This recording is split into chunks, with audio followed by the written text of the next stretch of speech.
this was coming together. Okay, so this is where I am right now, back 15, 16 years ago, trying to get a handle on everything. So, of course, me being me, I got to have one of these. So I tell the wife, I'm going to buy one. We're getting one. I talked to a buddy of mine up north into one because he's always cooking out.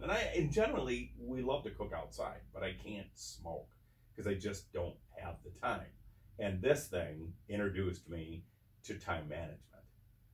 And like the first time I did an overnight smoke, I didn't sleep because I was like up every hour, you know, and you guys can relate. You're up every hour trying to figure, oh my God, is the house on fire? Is it still lit?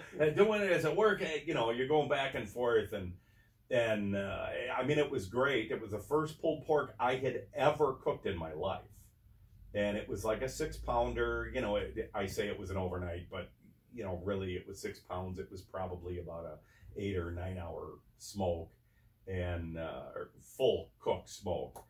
And since then, I've come to manufacture what the kids now call Papa's world famous pulled pork, which is, if you'd ever had it, you'd know it'd be world famous. But so I did my first cook, and it was okay. But I had other guys stick burner, like pulled pork and brisket stuff, and I wasn't getting any, like, I was really looking for that heartier smoke flavor that these guys were getting. And even though my buddy did this tenderloin when we visited him, when I first saw the grill, you know, he had really turned it down and smoked it for quite a few hours before he turned it up and finished it off. Because at 170, it doesn't cook quick. You know, it's 175. It's not cooking. It's more smoking. And so, you know, it tasted richer than what you're used to, you know, smoke rich than what you're used to in a regular tenderloin. So you could tell the difference. But I've had other guys brisket and slow, you know, pulled pork, slow roasted, pulled pork, slow smoked, and it just didn't have that gumption to it.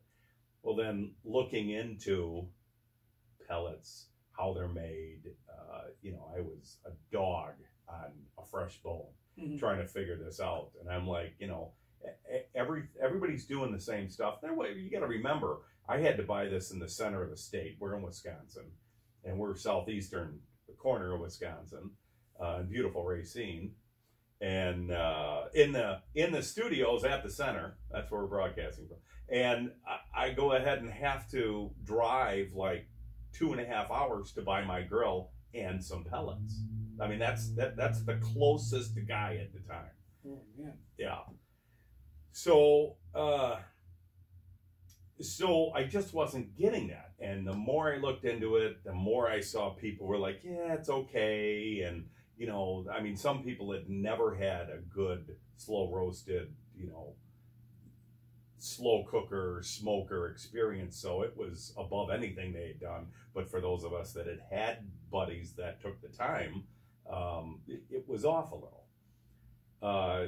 You know, even some people now say that you never get the same experience off of a pellet grill as you would off of a stick burner.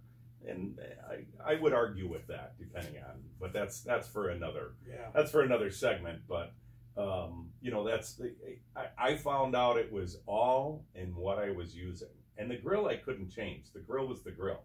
It was the base unit. It was the fuel I was putting into it. Is really what it boiled down to. At the time, was Traeger the only one that had the grill? Traeger was it. Traeger. Danson was also out there. Danson had a grill, the Louisiana grill. And their delivery system was different. You know, remember old man Traeger, Joe Traeger, who started the company, he still had a patent on the delivery system. So there wasn't a bunch of grill companies out there. And Danson's delivery system was completely different than Traeger's. So they were making it, they were starting to make a pellet grill and making a name for themselves. But Joe had definitely been the first guy that was out there and was pushing it. Unfortunately for Joe, I don't think he was a really good marketer. And that's why a lot of people really didn't hear about Traeger's until It was sold to a larger conglomerate and then just started getting hammered out there the last, 12 years, I'd say, 10 years. Solid infomercials. Yeah. But before that, I mean, they've been around a long time. It's just through bad marketing that really nobody heard about them. So anyway, I went ahead and started finding out that, not all pellets are made the same. There's better and worse ways to do it. And really it was, I saw an opportunity, and I am an opportunist. I have done other things in my life, and currently at that time, I had sold a previous business and was in between just kind of doing. We have a graphics company, and I was just doing the graphics company, kind of putzing with other stuff, and nothing major. I'd just kind of taken a back seat and was just kind of getting the graphics company rolling, because the graphic, I had bought that a couple years earlier, and I was kind of, I hate to say retired. I wasn't retired. I hadn't done it. After I got rid of my other company, I took a little time off, and it was finally, the wife's like, hey, you gotta get some damn work done. So get the hell out of the house, do some work. So I did some eBay stuff, and when that was big, and I did eBay for a year back in like 97, 98, which that was that's right on the cusp of when it was getting big. And so just for something to do, but it got to a point where, okay, I can't do this anymore. There's only so much I need something to do, and that's where Trademark came in. And anyway, so I was working at Trademark, and it's like, pushing Trademark going and getting that rolling down. And that was an existing business that I bought and turned, because that business was going to get closed before I bought it. So I turned that. We still own Trademark, actually, and still busier than it was when we bought it, and that's a great thing. But anyway, so I told Julie, my wife, I said, I think there's a need for a better pellet. And she just looks at me sideways. She's, my wife's family is very conservative, and I am not so much. So she's, by now we've been married a little bit, and she's used to my, not harebrained schemes, but she's used to me, doing things a little bit different. So, but bills always get paid, and stuff always, gets taken care of. So I told her I'm going to start looking into it. She goes, okay, whatever.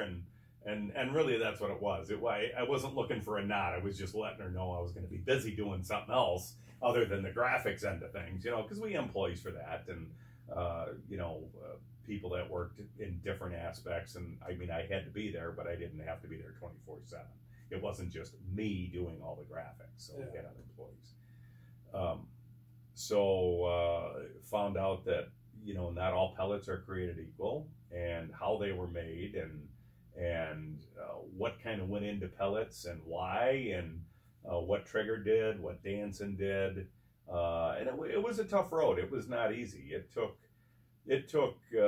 probably a good year of really getting underneath people's skin to figure out that, hey, I'm serious, I'm buying your stuff, or I'm going to make something. And, everybody's like, yeah, whatever, you're going to make pellets, sure. So ended up being that, I pissed off Julie, bought a mill, and we started making pellets. But I mean, that's the short story. But, long and short, we learned that they weren't making a good pellet. And this is my opinion, obviously. But we started making stuff, and trust me, trial and error, not easy to do. I mean, it took us another year and a half before we really had something that we could put a name on and actually sell. And it was a slow start. I mean, it was complete from scratch. And I had started other things from scratch, so this was not new to me. And I have a little bit of the spirit to be able to do that. You're no different. JR's done his own thing for many moons before he came to work with us, and it's not for everybody. Not everybody is cut from that coil. Yeah. And and we're blessed that I had the time and capabilities to be able to do it, and to make it worthwhile to be done. So yeah, it's a new market, but the market was there because I saw this new device. Everybody that I told about our pellet grill, they'd look at me sideways, like, well, what? Because it's like the first time you hear about it. You guys got to go back when you first heard about it. It's like, what? Well, but the funny thing is, there's still people doing that. Yeah. And to this day, there's still people that have never heard of a pellet grill. Yeah. So, it amazes me, but they'll figure it out. Yeah. So anyway, we started making pellets. We started ramping up people to buy wood from. I mean, there's a lot. There's a lot to do. It's not just flip a switch and turn a knob and you're making pellets. Currently we are kind of completely different than where we started from, but our mill, we're not a big house, and I mean a big house. We don't have a $15 million plant, and $15 million plants, for those that don't know, those kind of plants are they run probably at 90% capacity. When they run round the clock, and they're making fuel pellets for heaters. A lot of them get exported to Europe and far reaches out, and most everybody that was out there was making pellets for the heating industry. In fact, Traeger made pellet heaters long before they made pellet grills.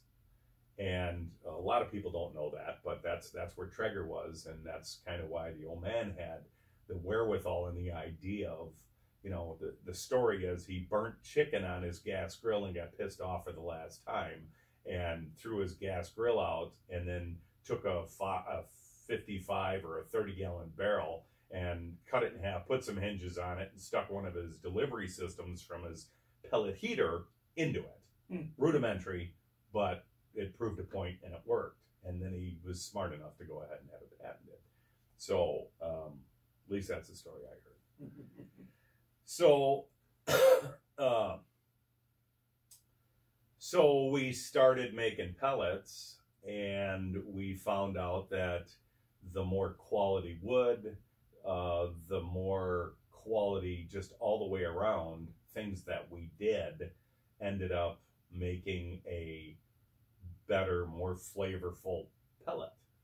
And I've learned, I mean, there's a lot of people out there that they're happy with their 20-pound or $20 40-pound bag of pellets that is retail, and I'm not going to knock anybody's pellets. That's not why we're here. We're just here to inform and talk about things that are out in the industry, and I'm just telling you my story so you guys know where we're coming from. Yeah. So you don't know if anything's better if you don't know. You don't know what you don't know, and if you don't know there's a better product, you don't know. So I found that I thought there would be a better product. I made a better product, and proof was in the pudding. And from that point, we started selling to people, and then we got dealers. And I don't think we have lost a dealer. Our whole sales pitch has always been, you try our pellets. If you like them, great. If you don't, we'll buy them back from you. Yeah. We've never bought pellets back from anybody. Over 15 years, never bought one bag of pellets back from anybody. And I mean, for me, I'm proud of that fact. I mean, if there's, and if there's issues, we take care of it. And sometimes, you got to remember, we make pellets out of wood, and I can't control how the wood grows. And sometimes there's wet seasons, and sometimes there's dry seasons, and we try to do an intermix when we pull, because we harvest directly out of the forest. We don't buy a lot from other people. We do occasionally, but a lot of what we have is direct harvested. And we buy from three families that deliver wood. That's what they do. They harvest wood, they bring it to us, we pay them, we make pellets. I mean, in the short run of things. The wood gets cleaned up. Some of the places we get wood, is already clean, which everything we get gets debarked, and we don't buy any what's called drop. So when you go into a forest, there's guys that will drop a whole log and then they'll sell you that whole log, branches and everything. Or there's guys that'll go ahead and sell you just drop, which is when they cut the branches off and only have logs left. Most places now, when they harvest, they actually they have these gigantic machines, and they'll grab the log. They'll actually strip the outside of any limbs, and those are drops. And then they'll still pick it up and sell it, because some places will still use that for making pellets. But for heaters, it's just in the mix of everything. It's like a pile, and it's in the mix, and that's what goes. And then there's guys that buy only log. Well, we buy only log. And then we strip it clean. If it's not already stripped, sometimes when we buy chip, it's clean chip, which means that there's no bark